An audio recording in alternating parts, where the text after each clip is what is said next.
Assalamualaikum warahmatullahi wabarakatuh.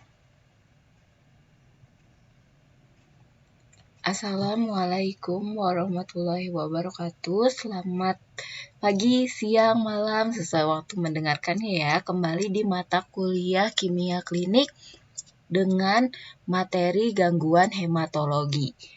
Tujuan dari pembelajaran hari ini adalah untuk mengetahui beberapa penyakit yang berhubungan dengan komponen darah dan apakah parameter yang digunakan untuk mendiagnosis penyakit tersebut.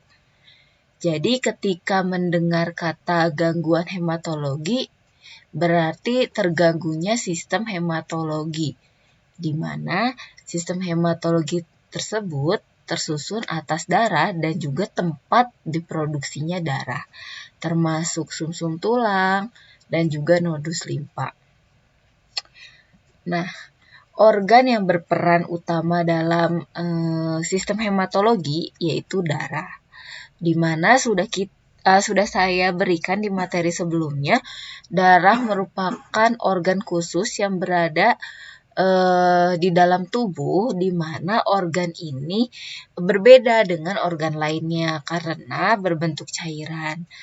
Dan dalam fisiologis, darah ini selalu berada dalam pembuluh darah, sehingga menjalankan fungsinya sebagai pembawa oksigen dan mengangkut CO2 dari dan menuju sel, serta berfungsi juga untuk mekanisme pertahanan tubuh terhadap suatu infeksi dan mekanisme homeostasis. Jadi, gangguan hematologi ini adalah suatu keadaan patologi yang dipengaruhi terganggunya komponen penyusun darah dan juga terganggunya tempat dari produksi darah itu sendiri. Komponen darah sudah diberikan di materi sebelumnya. Komponen darah itu ada plasma darah dan juga sel darah. Nah, sel darah ini terdiri dari sel darah merah, sel darah putih, dan juga trombosit. Maka pengelompokan jenis-jenis gangguan dari hematologi ini didasarkan pada jenis-jenis sel darah yang menyusun dari darah itu sendiri. Yang pertama adalah kelainan sel darah merah atau kelainan eritrosit yang secara sederhana dapat digolongkan menjadi kelainan jumlah eritrosit, kelainan hemoglobin, dan juga kelainan akibat fungsinya. Nah, untuk kelainan dari jumlah eritrosit, misalnya jumlah eritrositnya kurang, biasanya dijumpai pada penyakit anemia. Anemia ada apa aja? Nanti kita akan bahas lebih rinci ya.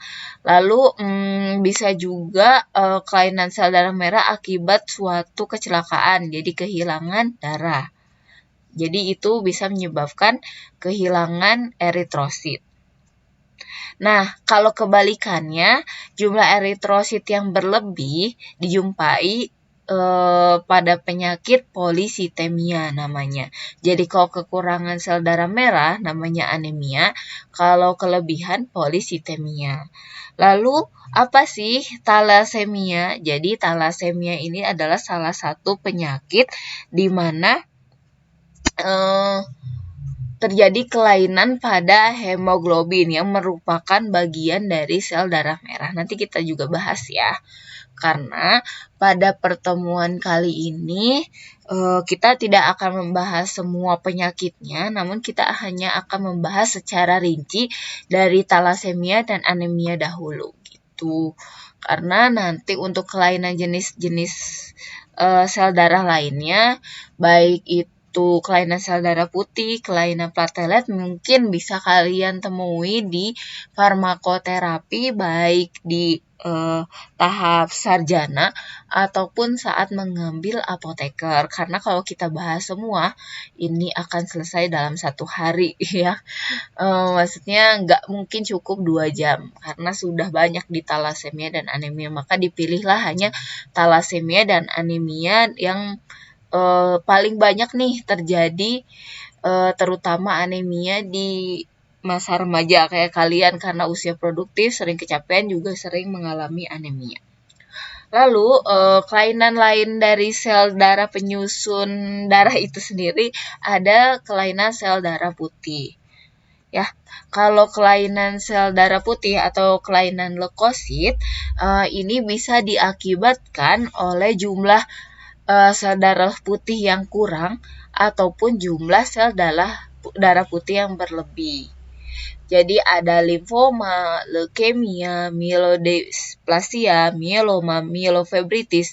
Ini adalah semua lebih ke tumor atau cancer ya. Kayak limfoma dia tumor. Leukemia dia cancer ya. Limfoma kebagi lagi menjadi 2, Hodgkin dan non-Hodgkin. Gitu ya.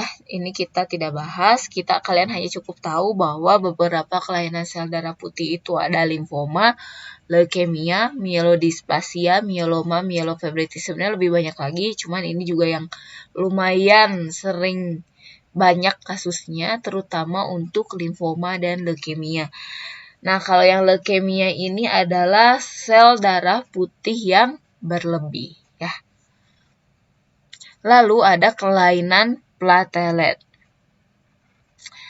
Kelainan platelet ini menyangkut jumlah sama, ada yang lebih, ada yang kurang.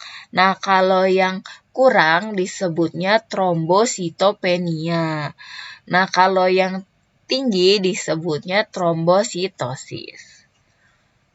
Misalnya juga terjadi kelainan ukuran sel seperti selnya membesar atau menjadi raksasa. Lalu ada kelainan-kelainan lainnya yaitu ada hemofilia, von Willebrand disease, hypocoagulable state, dan hemochromatosis. Ya. Oke, kita bahas ke penyakit yang pertama yaitu thalassemia. Jadi gangguan hematologi ini kenapa dipilih thalassemia yang merupakan salah satu gangguan dari sel darah merah.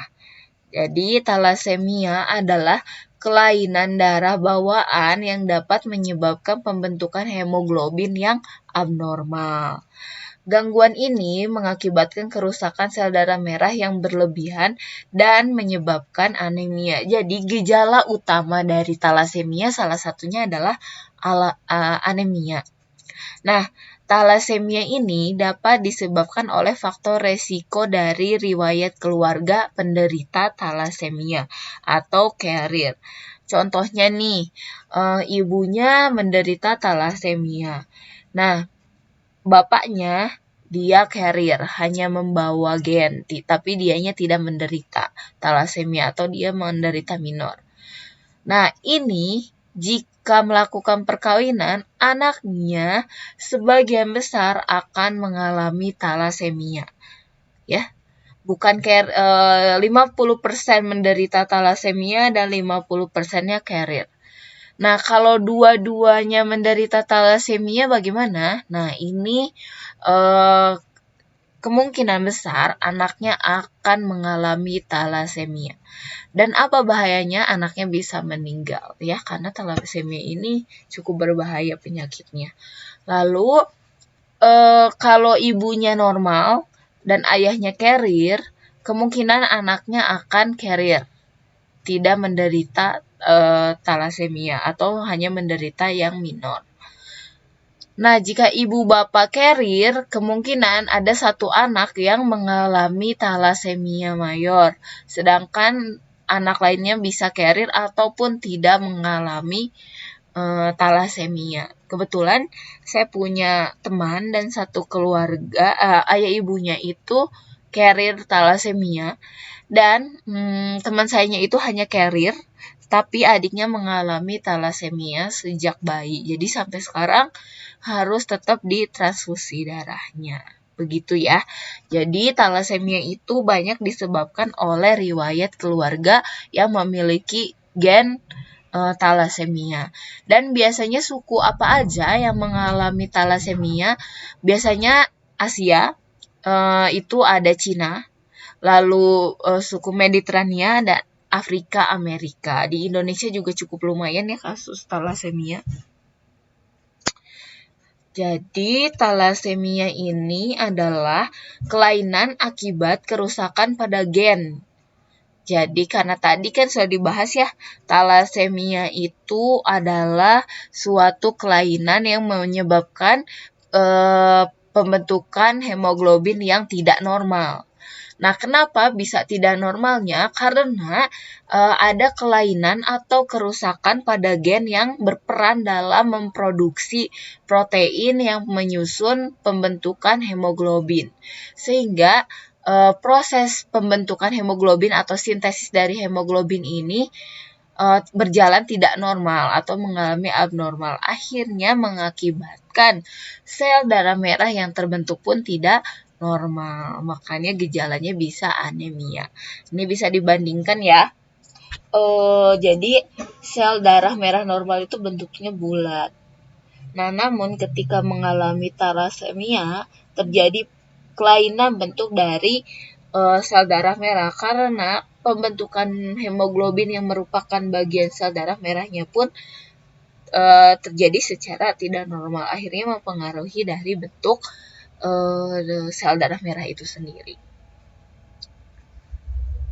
Gitu ya. Kita lanjut. Nah, untuk klasifikasi talasemia, talasemia ini berdasarkan kelainan gen penyusun hemoglobin. Nah, jadi klasifikasi talasemianya itu didasarkan dinamai sesuai jenis kelainan gen dari yang menyusun hemoglobin. Karena apa? Sudah dibahas ya sebelumnya, hemoglobin itu adalah protein yang ada di dalam sel darah merah yang bertugas membawa oksigen. Nah, hemoglobin ini tersusun dari dua jenis protein, namanya alfa globin dan juga beta globin. Lalu, gen yang berperan dalam regulasi sintesis dan struktur dari globin ini sendiri terbagi menjadi dua jenis. Kalau yang alfa globin akan dikode oleh kromosom nomor 16 di dalam tubuh. Sedangkan beta globin akan dikode oleh kromosom nomor 11. Nah, kalau pada dua kromosom ini mengalami kelainan, maka akan menyebabkan talasemia. Jika pada kromosom 16 yang merupakan pembentuk alfa globin ini mengalami kelainan, maka bisa menyebabkan alfa talasemia. Sedangkan kromosom nomor 11 yang membentuk beta globin, dia akan menyebabkan beta talasemia. Patogenesis dari kelainan talasemia ini terjadi akibat dari ketiadaan atau berkurangnya rantai globin penyusun struktur dari hemoglobin. Nah, protein yang bertugas sebagai transport oksigen di dalam tubuh ini, yaitu hemoglobin, menjadi dasar klasifikasi dari talasemia. Ya, sebenarnya nggak hanya alfa dan beta talasemia ini, ada talasemia alfa beta, talasemia gamma beta, talasemia gamma alfa ya, cuman bedanya ini kenapa hanya saya bahas dua, karena ini yang paling banyak penderitanya terutama pada beta talasemia.